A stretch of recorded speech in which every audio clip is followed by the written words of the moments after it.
happy to see everybody at this event and online as well. This is, as you may know, Earth Month, and so this is one of many Earth Month events that are happening throughout the month at the Columbia Climate School. They're all available online, and you can look through the event listings online, and hopefully you'll be able to attend additional ones into the future. The Columbia Climate School Signature Speaker Series aims to convene leading experts from diverse fields to share their knowledge and inspire action on sustainability and climate change. And I really want to thank today's speaker, Andrew Freedman. We had a great conversation just before this. He also happens to be a Columbia alum. We always like to welcome our Columbia alum back.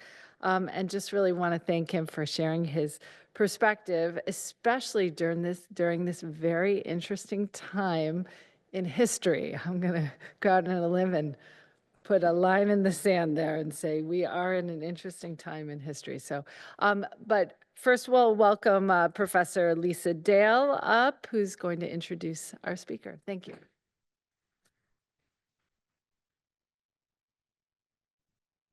Hi, everyone. I'm Lisa Dale. I'm the director of the MA in Climate and Society here at the Climate School, and that is the very program that our speaker today has graduated from. So he's not only an alum of Columbia, he's an alum of our program, and we're really glad to have him here. Andrew Freedman is an award-winning climate and environment reporter. He's currently with Axios, and he writes the daily Axios Generate newsletter. That's quite a lot of work to put that out each day. He has a background in reporting across a number of publications, including the Washington Post, and he has beyond the master's degree that he has with Columbia, he also has a master's degree in law and diplomacy from the Fletcher School at Tufts University. We're really happy to have Andrew Freedman with us today, and here he is. Thank you.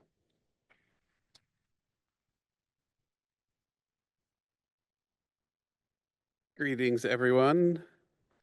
Thank you to Professor Dale, to the Columbia Climate School, and to Dean Abramson for being here, and for the conversation beforehand. I see some friendly faces in the crowd and some people who are panicked about getting a job soon. Today, I'm going to take you through a few stories of mine that I have pursued in my 2-decade career as a climate and energy reporter, which, now that I say that, sounds like a long time, and I'm getting old.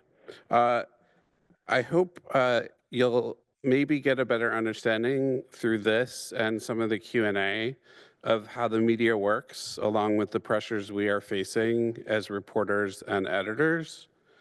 And I'm going to share my view of the climate policy moment that we're in. But when I do, please keep in mind that things can and do change extremely quickly, so we may not be stuck in a rut forever. First, a few stories. It was the most difficult question I have faced in my career, but was also deceptively simple. How are you doing? She asked me twice. I had called a psychologist who specifically treats climate anxiety for a story on the increasing prevalence and recognition of the disorder. But before I could ask a question, which is usually what I do as a journalist, I got a question myself.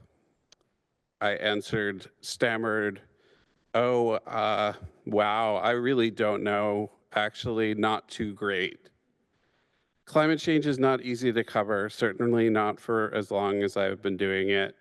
You grapple with real and false hopes, whiplash like science and policy developments, and the brutal physics of the atmosphere. I fear that climate math is increasingly leading us down a path towards actually considering geoengineering, not as an experiment, but as a potential necessity. But here I was on deadline trying to talk to as many experts as I could quickly, and I found myself wrestling with my own climate anxiety.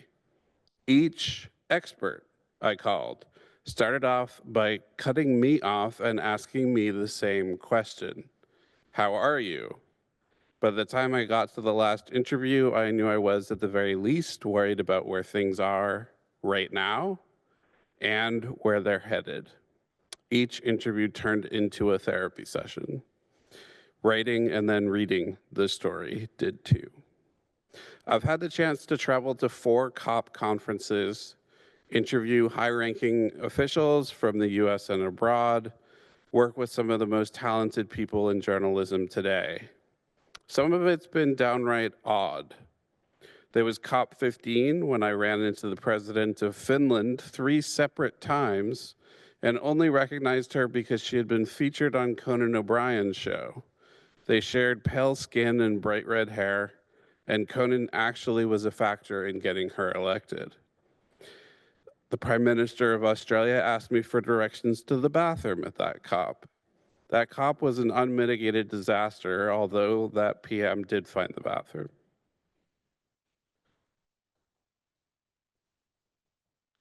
There was also the elation of COP21 in Paris, the excesses of COP28 in Dubai, where the negotiator from Samoa described the Axios events venue as posh, very posh. And I will never forget the mayo sandwich they served the press on the last night of marathon negotiations in Glasgow. 2 pieces of bread and mayo in between. That's it. Perhaps it's because I'm here at Columbia that one of the first stories that comes to mind is one I shepherded and edited with a team of people at Mashable. It was the last story that my friend, journalist Kim Wall, ever wrote. She was tragically murdered aboard a submarine in Denmark, no less, while working on one of her wild profiles. It was a case that got international attention, and she was an alum of the Columbia Journalism School. She was one of the most talented people I've ever met. Our team of editors and Kim's colleagues who traveled with her to the Marshall Islands had the weighty responsibility of editing their deceased friend's words and shepherding the story to publication. It was full of ups and downs, but we succeeded and eventually won a top award from the Society of Environmental Journalists. I'm particularly proud of my consistent reporting and other people's increasingly consistent reporting of extreme weather in a climate change context and the burgeoning field of extreme event attribution, which I have nothing to do with other than reporting on it. This moves us out of the future tense and into the present, since climate change is affecting us here and now. At the Washington Post, I worked across desks, got involved in multimedia, narrative-driven storytelling on wildfires and hurricanes. I was part of a team that earned a National Press Foundation award for the story of a particularly deadly fire that wiped out the town of Berry Creek, California, in a matter of hours. I'm in awe of my data journalist colleagues that can do so much with satellite imagery, video, on-the-ground testaments and assessments, and other pieces to stitch together engaging and heartbreaking stories. At Axios, I've learned to write in bullet points, think in axioms, and approach stories in an entirely different way. How many of you subscribe to an Axios newsletter? Just curious. So quite a few. I don't write summaries like AI gives you in a Google search these days. Rather, they're complete stories, and it is the hardest kind of writing I've ever had to do. One has to look at the world differently, take in huge quantities of information before thinking about the audience first, always the audience first. What are the most important things that people need to know about the story? And remember, they are incredibly busy people. Being a journalist today is a bit like being in government right now. We could each be laid off and replaced by AI on any given day, just hopefully not today.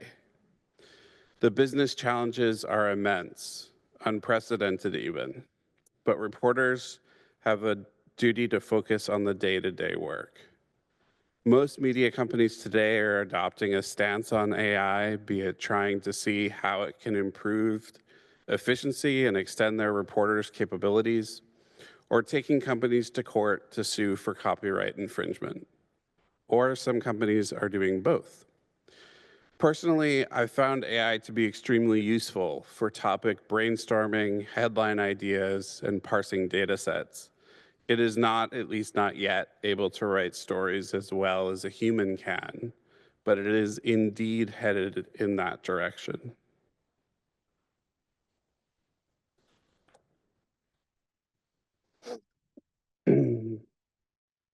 I became a journalist for many reasons, primarily because I could never think of anything more interesting to do. I still can't. When I look at job ads outside of this cutthroat, dying industry, they seem absolutely boring. And that's not an insult to those of you who work in other industries.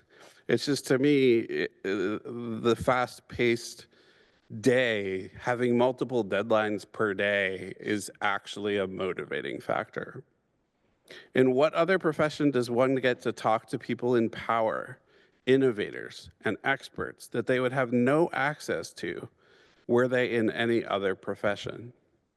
In what other role is someone's job to represent the public and ask the questions that need to be answered? It may look relatively easy, but being a journalist is like being a student, constantly cramming for a test and constantly running behind. And deadlines are constant these days amid an absolute fire hose of news. In this historic moment, I have never been more tired. For me, journalism has been a way to combine interests in fields as disparate as meteorology, aviation, political science, geography, and yes, climate science and policy. Essentially, I couldn't decide on one career path to pursue, so I melded them together and became a climate reporter. I couldn't decide which grad school to go to for climate science and policy, so I went to two. Double the master's degrees, double the debt, and no PhD. Perhaps I wound up here through more indecision than via an active decision-making process. Now that I think about it, though that is a little bit horrifying to think. Part of why I pursued climate journalism, though, is just baseline curiosity. I have a fascination with big problems that other people are not paying a lot of attention to on a daily basis, and climate change is a big problem. Yet until recently, or from time to time, it is distant in time and place. As I've covered this story and watched the research and policy responses evolve or fail to evolve, as the case may be, it has moved more and more into the present tense. I don't write so much about 2100 anymore, having replaced that with 2030, 2040, or 2050. The extreme events I write about are present day or in the near distant future or the recent past, rather than the distant future. It was Hurricane Sandy, Super Typhoon Haiyan, Hurricanes Helene and Milton last year stand out in my mind. Countless heat waves, flash floods, tornado outbreaks, and wildfires in between.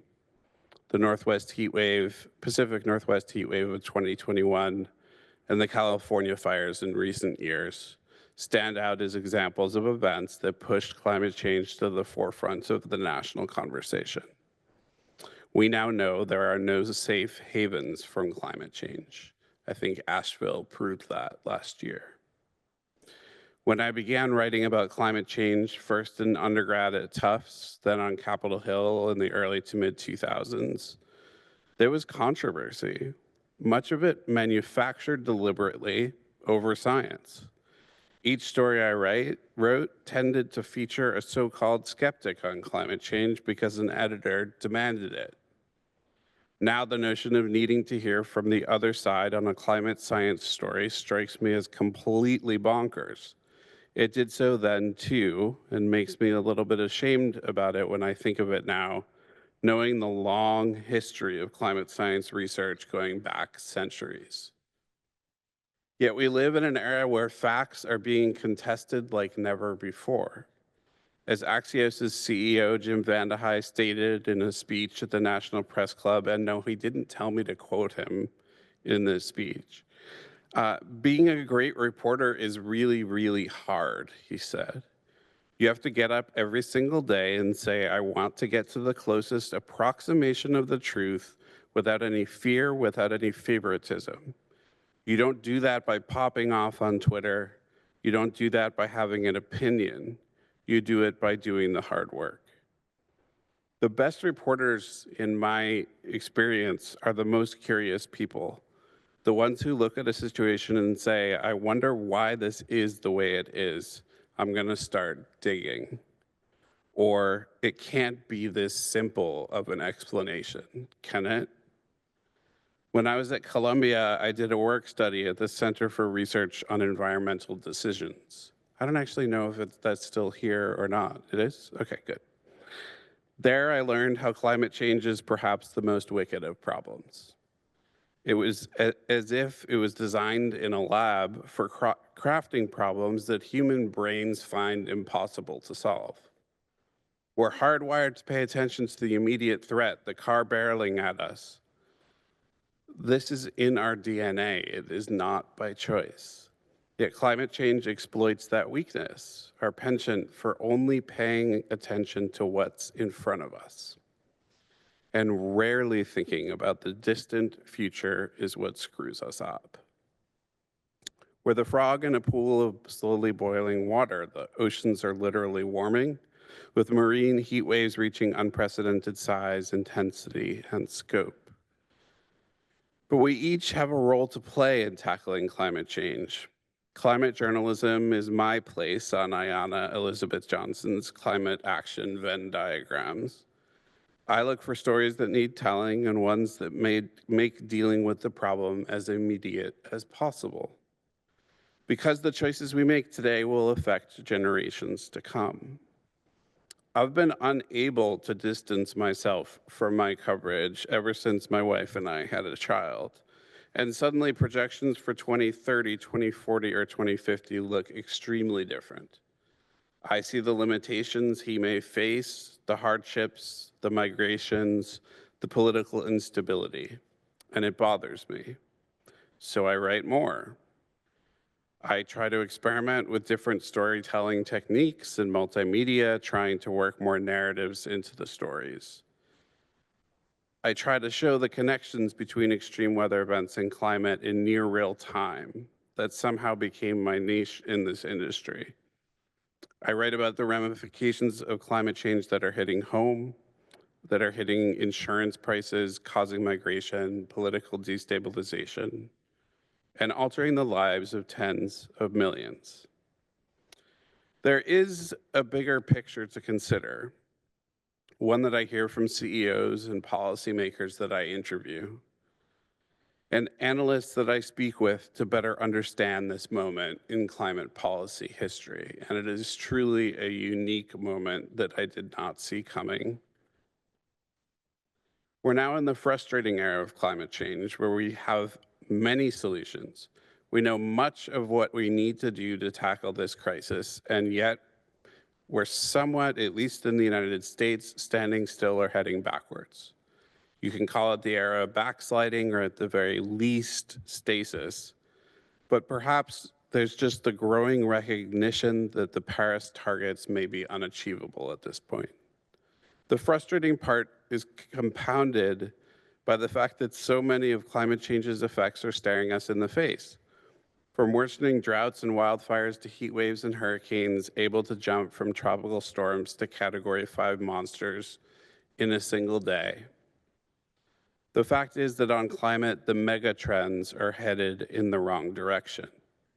The rise of right-wing populism in Europe and the US, China's growing dominance of the renewables supply chain, the backlash against renewables in the first place, and the federal government's hostility to climate science. The slashing of science and engineering budgets and personnel in the US in particular threatens to set the country back by several years to decades and cede even more leadership on clean tech to China and other countries, is what experts are telling me over and over and over. The rise of unilateralism and return to the era where each country is out to carve its own sphere of influence is not exactly a recipe for global cooperation to face a tragedy of the commons. Climate change, at least to me, having gone through the Fletcher School, as mentioned, requires the multilateral system to truly be tackled. Or at least that's what a lot of experts tell me, but maybe they're wrong. A new paper in Foreign Affairs on climate realism takes a completely different view on that. Maybe it's a false assumption. I don't think so. We can't each be out for ourselves and ensure we cut emissions that affect everyone on this planet with sufficient speed and scale to avoid the worst consequences of global warming.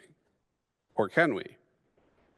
I've been writing about climate, and particularly the intersection of climate and extreme weather events, and again, I've been surprised by events, technologies, and social movements. I'm still pissed about the climate law exam final at Columbia, where Obama had just been elected.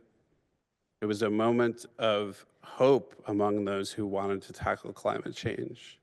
And the question on that final was about the defeat of a major climate bill in Congress.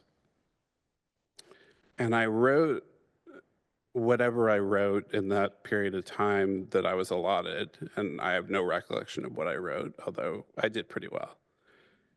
But a year later, Waxman-Markey and its companion bill in the Senate, Waxman-Markey got through the House, the bill in the Senate died. The White House didn't put the political capital behind it. And I always think about that exam final as like the harbinger of what actually happened, and an example of, even at those moments when things are looking most hopeful, you gotta look at all possible scenarios. It's only been 10 years since the Paris Agreement was adopted. I don't think that agreement would be possible to negotiate today. That may not be so terrible, though, since few, if any, countries are actually living up to their Paris commitments in the first place. Policymakers are clear-eyed, though, about the difficulties they face in addressing climate change without the US on board.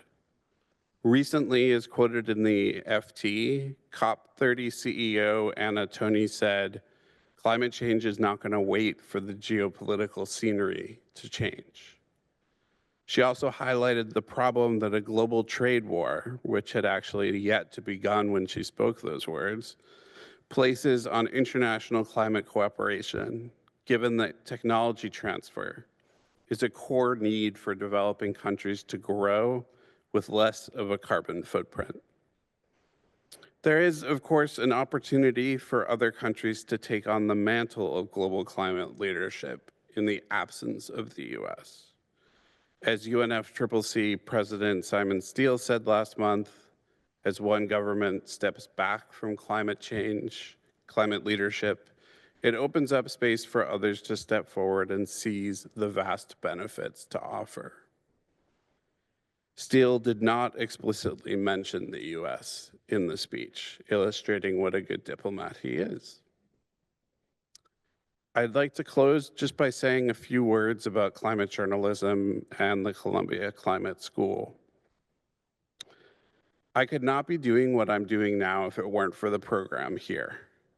And as degrees have begun to proliferate at this campus and others like it, it's become even more clear to me how vital you all are in tackling climate change. And if so interested, telling climate stories and being really good, well-sourced climate journalists. As daunting as it may seem to enter the media business these days, I'd encourage you to do it any way you can. We talk a lot about how the media is dying or changing rapidly or convulsing or whatever. Maybe this entire speech was written by AI, but that's okay, right? I mean, yes, the media business is tough these days, but it's worth it. As Catherine Hayhoe says, the biggest act we can each contribute to solving climate change is talking about it. And what better way to talk about it than engaging with audiences? And with that, I'd love to take some of your questions because that's what I'm most interested in doing, rather than just speaking, because I'm not used to just speaking.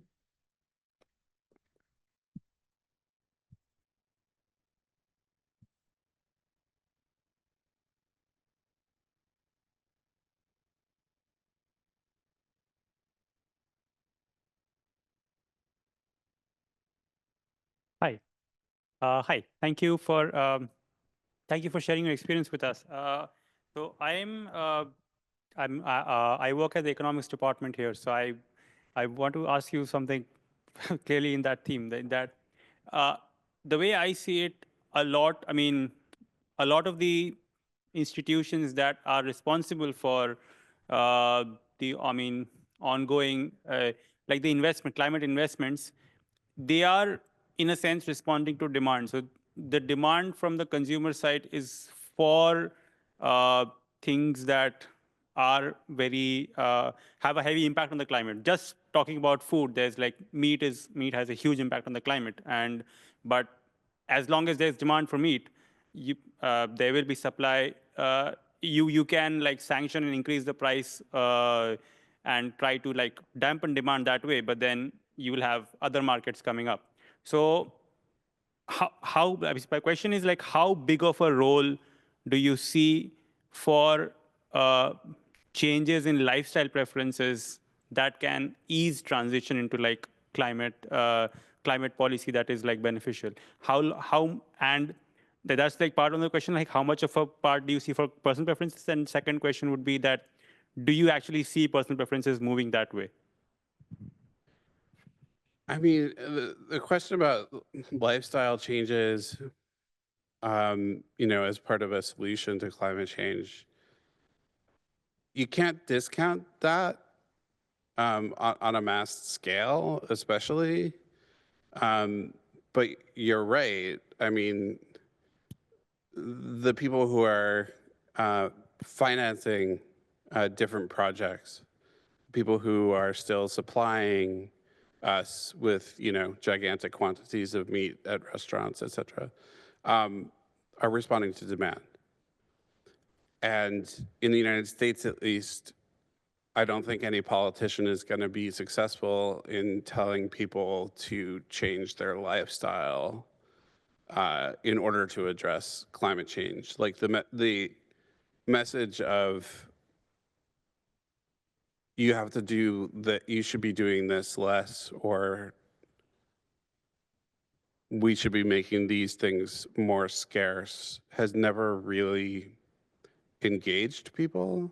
I think maybe you just need different messages and messengers on that issue, and on regenerative agriculture and other processes that, could make a significant difference.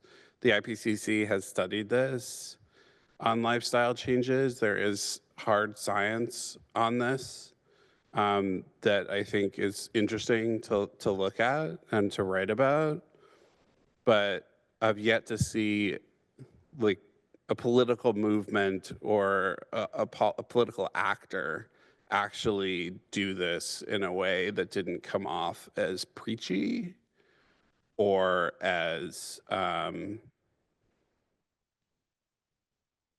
I guess speaking down to people.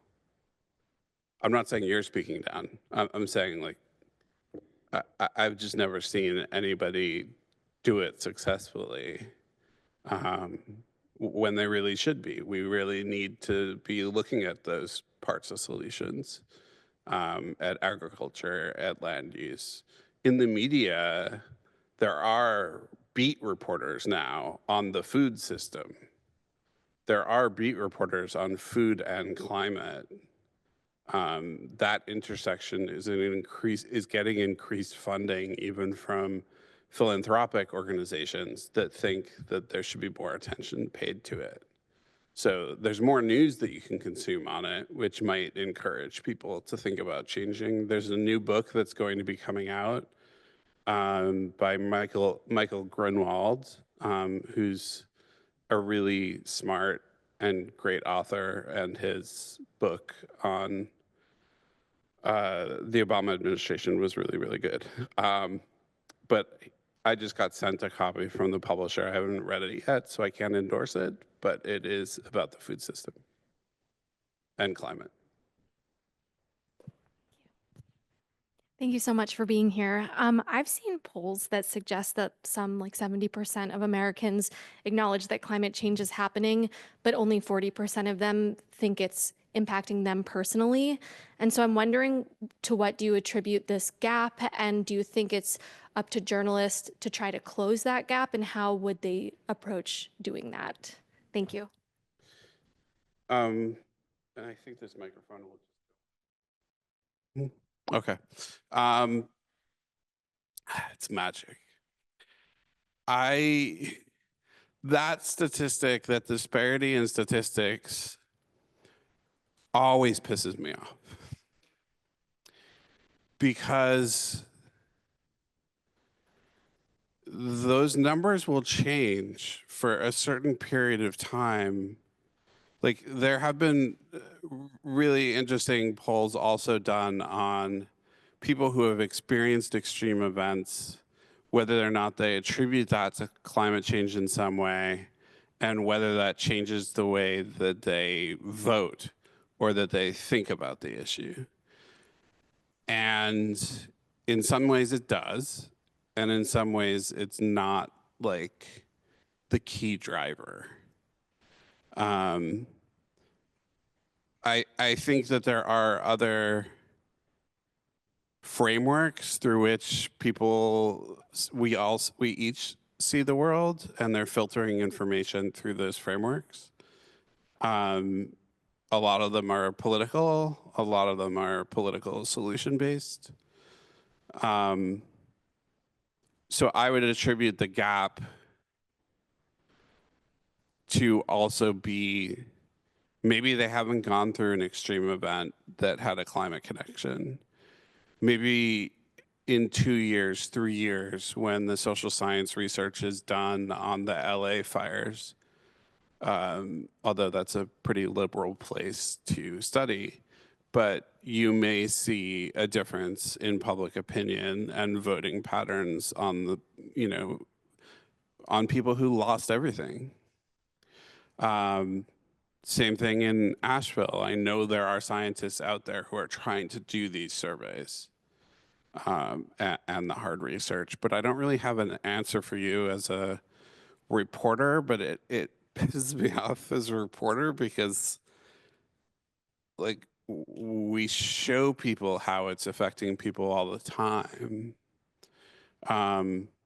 But really, it's not until it comes into your backyard, until it comes to your door, that I think you see it or truly feel it. Whether that's in the form of an extreme event or whether that's in the form of recognizing that there are birds, in your yard that didn't used to be there, or you're able to grow different species than you used to be able to. That's also a motivator for people to recognize it. The birder community. I have 3 birders as neighbors.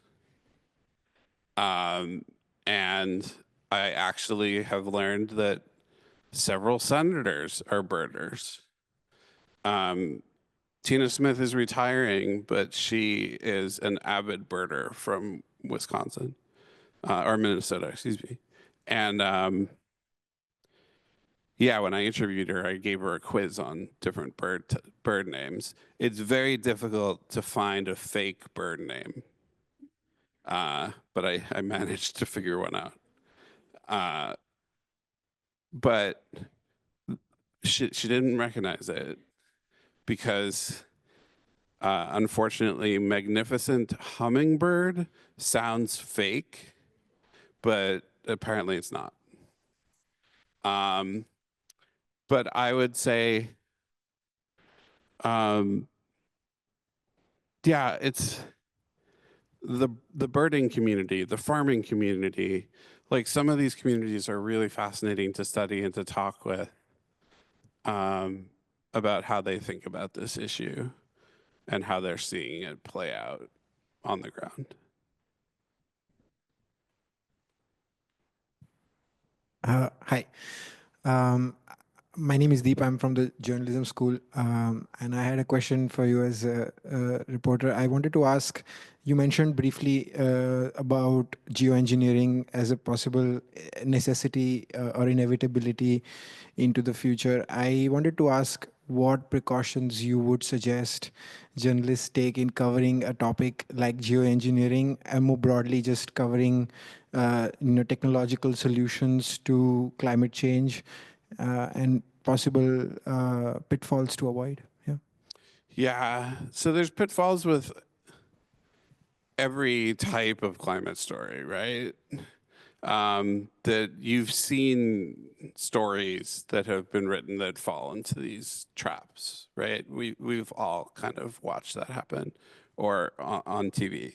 Geoengineering is a special one because you can portray it as this like techno fix, and these intrepid scientists or crazy Silicon Valley types are going out and without anybody's permission, just like putting more iron into the ocean or trying to get sulfate particles into the upper atmosphere.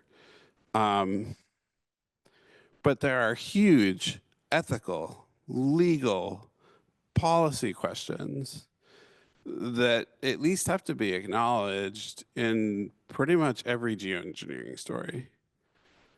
It's just how much time you pay, how much attention you pay to that in each story is a function of where that story is going, who it's being intended to be read by, all that sort of thing, I would say. But geoengineering is just so fraught. It's fascinating. And I mean, I know long-time climate scientists who are either retiring now or just retired that are devoting most of their time to studying geoengineering, not to be the people that do it, but to make sure that we think it through before we do it, because they're worried that we're not.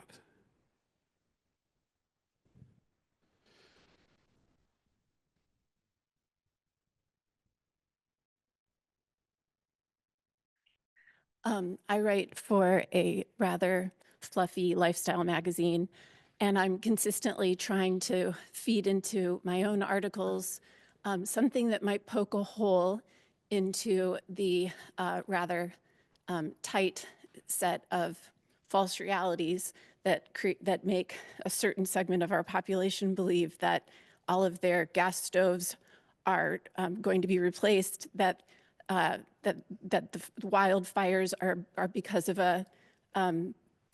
because of cloud seeding, that the wind turbines are an attack on their brainwaves or the whales or who knows. And I think that that's the only way to move forward, is to somehow communicate with people who are voting. And I'm wondering, do you have ideas? In my case, I have to do everything lightly. You're going hard and serious with science. But what do you think about making inroads into that populace, those demographics? I think making inroads to those demographics is crucial and can be done, but there's just I mean, it's in my inbox every day. Either somebody who seems to have figured out the physics of the atmosphere and it's different than everybody else thought, or just wants to talk about chemtrails.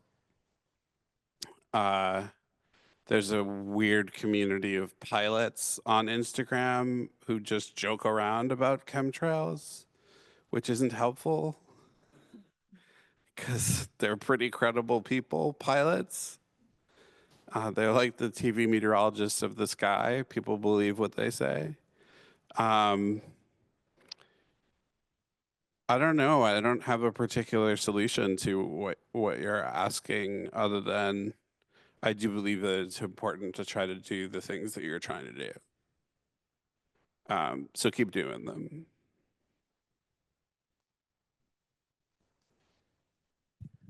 Hi, I'm also from the journalism school, and I want to ask, from my point of view, and would like to get your opinion on this, there's this very strong correlation of extreme weather events impacting more disadvantaged communities, not just in the US, but like worldwide, much more impact in the global south, etc. And I sometimes feel like this is not yet maybe enough covered in some kind of way. Would you agree with that? And how would you think, we could make, as journalists, we could make people care more about that? Because especially with the global south, sometimes I feel people are just like, yeah, okay, that's somewhere far away, right? Like, doesn't concern me, so I don't really care. Or whether there are any other kind of topics that you feel are kind of undercovered right now. So there was this series that the Washington Post did. I was there at the very tail end of the series. So right when they were about to publish it, called 2C Beyond the Limit, and that won the Pulitzer that year. So that would be a couple years ago now. And it was essentially about all these places on Earth that have already warmed by 2C or more than 2C, and going to each of those places and telling stories, telling narrative stories about the people that are there or about the science around what, it depended what spot it was, right? If it's a particular body of water, they might talk about, I think they talked about scientists who were studying that. I'm pretty sure still that the most read story in that series was about, I believe it was about a community in South Australia. And it was a group of native peoples of Australia, and like the injustices that had been done there and the warming rates that are being inflicted upon them. And it was a climate justice story. I would not have expected a climate justice story to have been the most widely read one of that series. Let's say there were 10 stories. I don't know the actual number. But those stories do resonate when they're told well. And they need to be narrative, in my opinion, they need to be narrative focused. We need to be able to see those people and see their experiences more as our own. Not through guilt, like our activities are causing this, to them, although that's true. But more what is playing out over there, and how it's playing out on the ground. It is an absolute truth about this issue. I said about how the human brain is hardwired not to deal with this well. We're also really not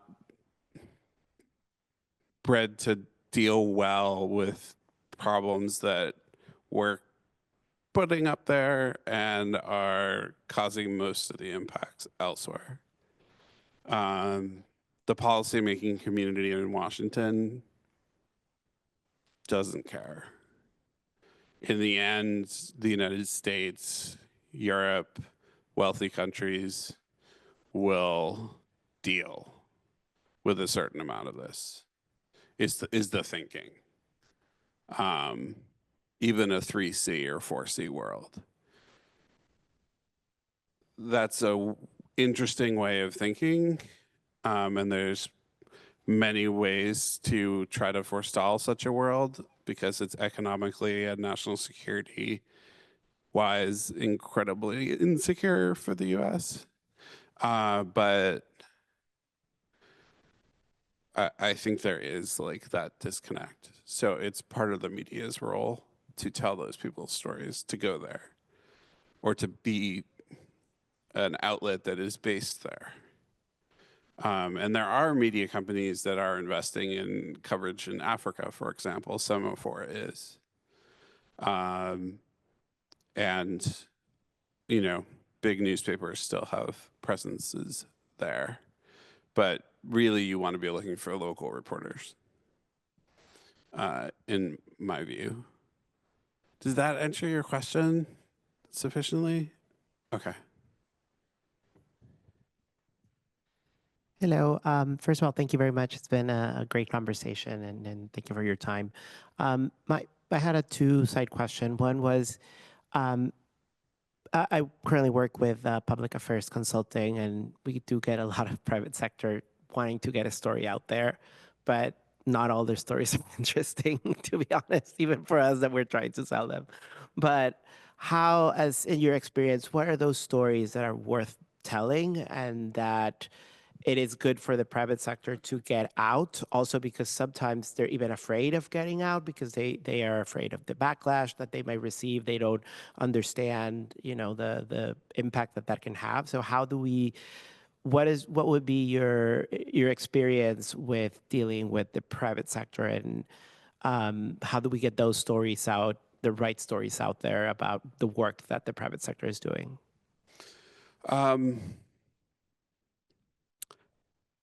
When you're a journalist, like you're in public affairs, right? You're on the other side of the divide or the door, the revolving door. We get, I think, and I calculated this one day that I think I was up to a rate of 30 pitches an hour from PR people, from companies, from universities, from other segments. I maybe bit on one pitch a day, depending on what was going on and what was on my plate. Right now, pitches just shoot right on by because there's a dumpster fire elsewhere, multiple dumpster fires that are going on. So there's just a lot of breaking news. But solutions-oriented things are things that appeal to me. Technological breakthroughs, companies that are setting or actually keeping goals and not backsliding on them. So that would eliminate the banking sector. That would eliminate a lot of sectors lately, you know? Yeah, I don't get many of those pitches. I don't know. Those stories do need to be told, and it's definitely because also if you're in a program here, right, the government right now, if you're in a climate program, the government isn't the most appealing employer, is my guess. The US government. I'm just going to guess. Wild guess. It's not the most appealing employer right now, and it's not exactly upsizing the number of climate roles. But as I was talking about earlier, there's other levels of government that are. But private companies are, like, all you need to do is come and experience Climate Week New York or Climate Week in another city to realize what's really going on out there. And all the stories that can be told and all the companies that are really innovating. So yeah, that's a blathering answer to your question.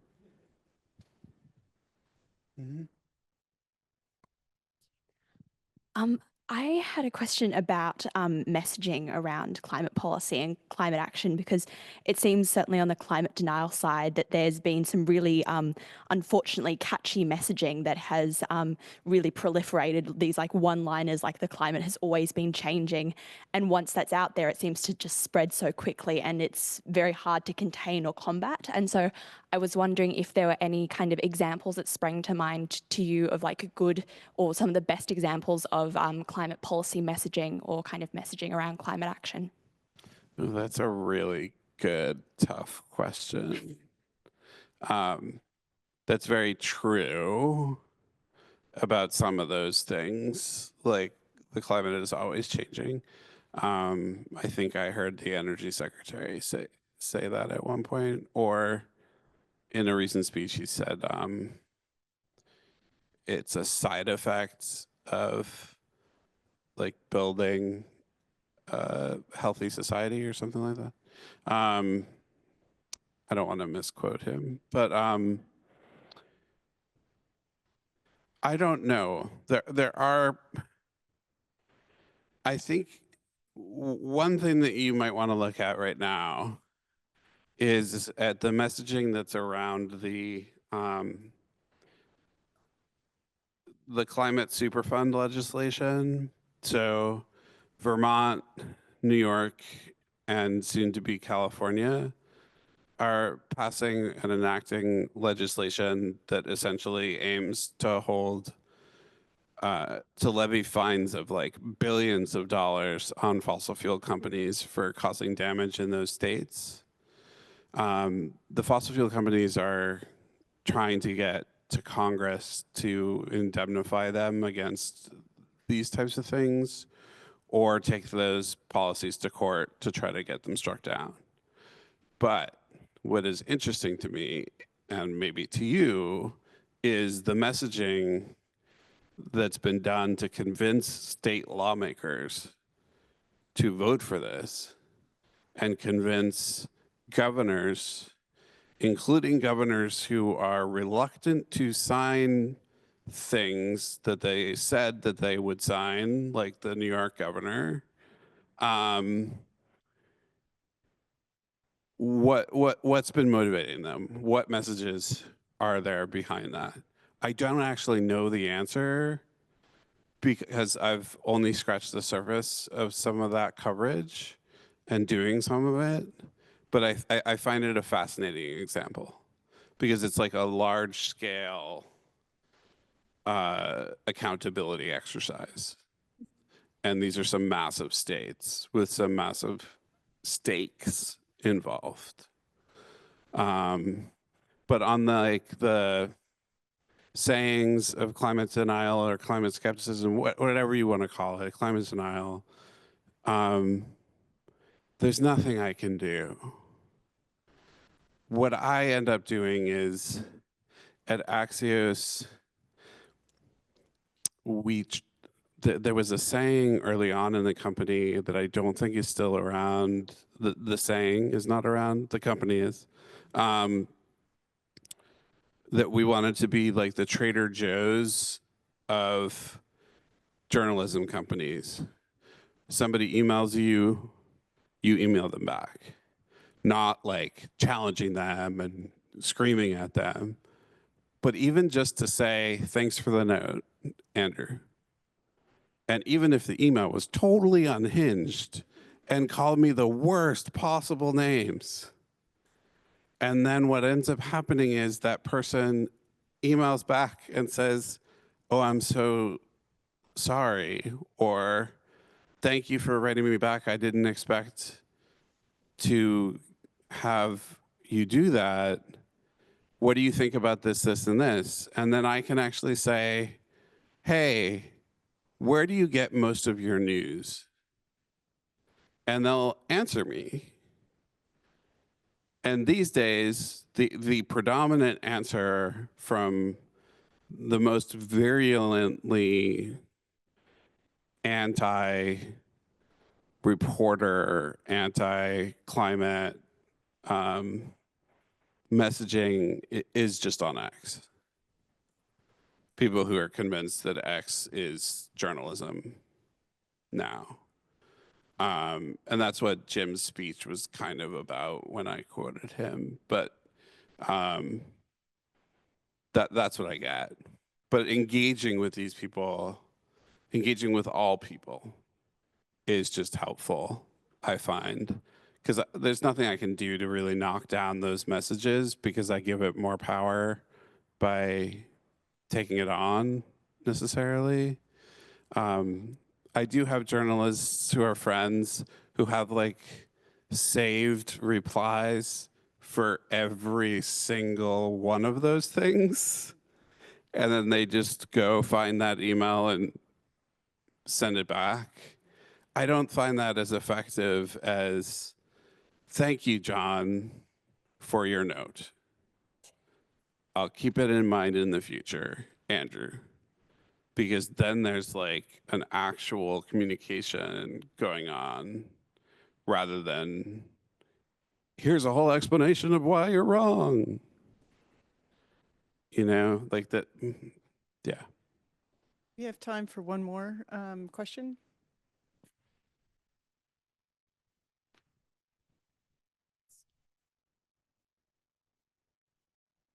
Thank you.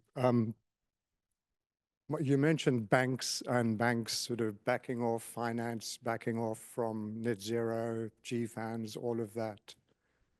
The CEO of a company in the United States is driven by quarterly profits. What's his incentive to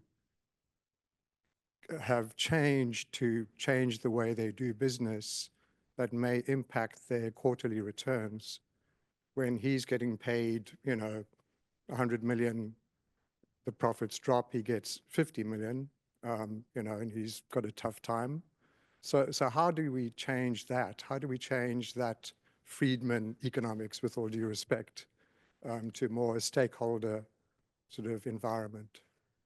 I mean, I think there are plenty of banks that employ good climate modelers and climate researchers. Maybe they're not integrated into the compensation structure of the different C-suite executives. But eventually, climate change is coming for your quarterly profits. And I think it may not be today and it may not be tomorrow, but it'll happen. And I think there are people at most of these banks who are saying that. They may just not be winning the day at the moment. One company to pay close attention to, in my mind, is Chase, which gets a lot of protests for financing coal and other plants. But they did hire the former chief scientist from NOAA, who has been putting out some really interesting papers that make an interesting, I just said interesting twice, but make an interesting read of like how the banking industry views climate. And there was a story recently, I don't know, you guys may have seen it.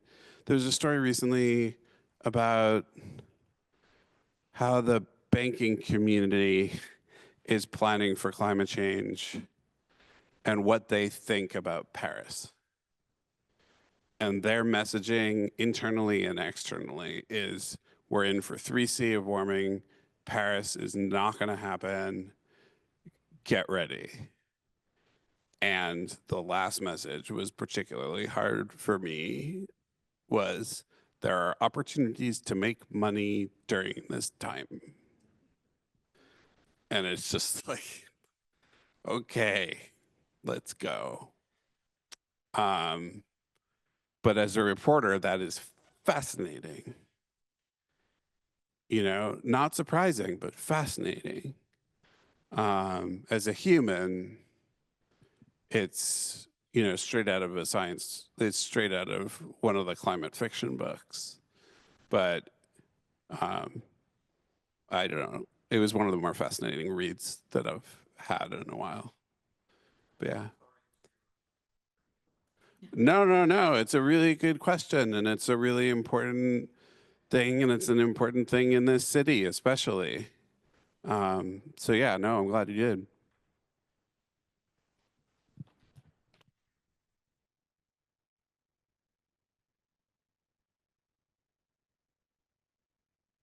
Thanks so much, Andrew Freedman. Terrific conversation, great answers, great talk. This is part of our exciting signature speaker series. We have several more renowned speakers coming to the Climate School. Upcoming dates are maybe soon to be posted on this screen, but we have them all listed. Next week on Tuesday the 17th, we have Farhana Sultana. Really encourage you to come out for that talk. And until then, here we go. Farhana Sultana, that's next week. I think that's a week from today, on the 17th. And then on the 29th, we have Catherine Mock from University of Miami. And there's a fuller breakout of the schedule, so look forward to seeing you all there. For now, I'm really happy to invite you to join us in the reception that will be just right outside the doors. Thanks so much for being here.